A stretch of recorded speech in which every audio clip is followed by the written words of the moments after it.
जय माता दी।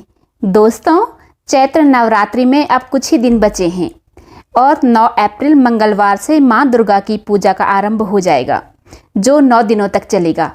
माँ दुर्गा की पूजा में प्रयोग किए जाने वाले सामान का विशेष ध्यान रखा जाता है। इन चीज़ों के बिना कलश स्थापना और माँ दुर्गा की पूजा अधूरी मानी जाती है।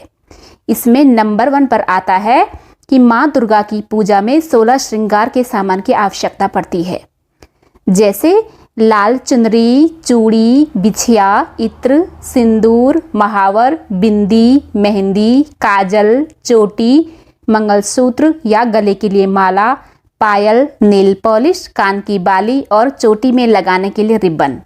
दोस्तों, माता की पूजा में 16 श्रृंगार का सामान अर्पित करने से सुख सौभाग्य में वृद्धि होती है और माँ दुर्गा की कृपा से आरोग्य की प्राप्ति होती है। नंबर 2 पे आता है कलश।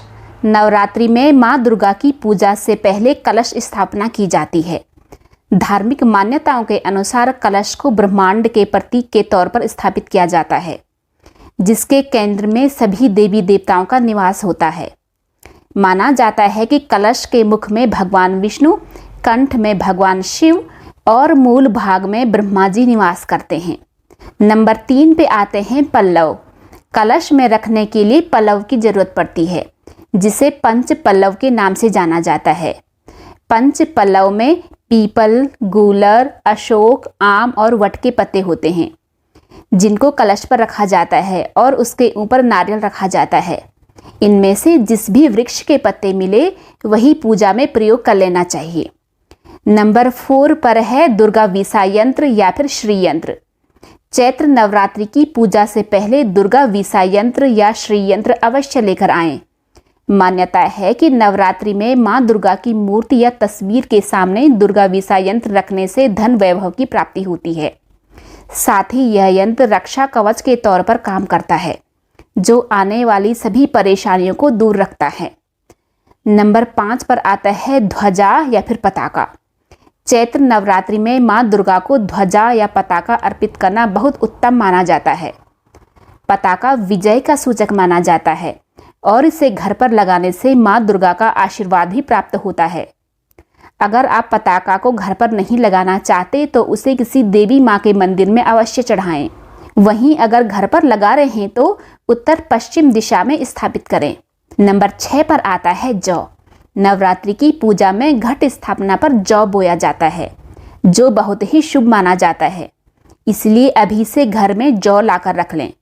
धार्मिक मान्यताओं के अनुसार घट स्थापना में जौ बोने से घर में धन धान्य की कमी नहीं होती और यह समृद्धि, खुशहाली और उन्नति का प्रतीक माना जाता है। बताया जाता है कि कलश स्थापना में बोए जाने वाले जौ भविष्य की घटनाओं के बारे में भी बता देते हैं। नंबर 7 पर आते हैं माँ दुर्गा की मूर्ति या तस्वीर। नवरात्रि की पूजा से पहले घर में अभी से माँ दुर्गा की मूर्ति या तस्वीर घर ले आइए। अगर आप पीतल या अष्ट धातु की देवी माँ की मूर्ति घर ले आएं तो बहुत उत्तम माना जाता है। लेकिन ध्यान रहे कि अगर घर में पहले से ही मूर्ति या तस्वीर है तो दूसरी मूर्ति या तस्वीर ना खरीदें। वहीं अगर टूटी फूटी मूर्ति हो तो उसे घर से निकाल लें। दोस्तों, नंबर 8 पर आता है अशोक के पत्तों का बना बंधनवार, दीपक और घी। नवरात्रि की पूजा में अशोक के पत्तों का बना बंधनवार और अखंड दीपक जलाने के लिए दीपक और घी की आवश्यकता पड़ती है। इसीलिए माँ दुर्गा की पूजा के सामान में इन चीज़ों को भी शामिल कर लें। हिंदू धर्म में अशोक के पत्तों से बना बंधनवार बहुत महत्वपूर्ण माना जाता है। मान्यता है कि यह घर से नकारात्मक शक्तियों को दूर करता है। अब नंबर 9 पे, जो कि सबसे ज़्यादा ज़रूरी है, नवरात्रि पूजा का ज़रूरी सामान।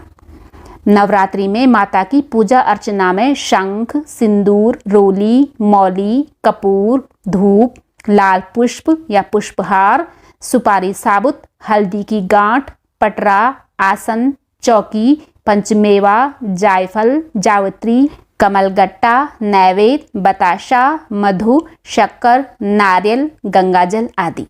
इसलिए अभी से इन चीज़ों को घर पर लाकर रख दें। माता रानी आप सब पर अपनी कृपा बरसाए रखें। जय माता दी।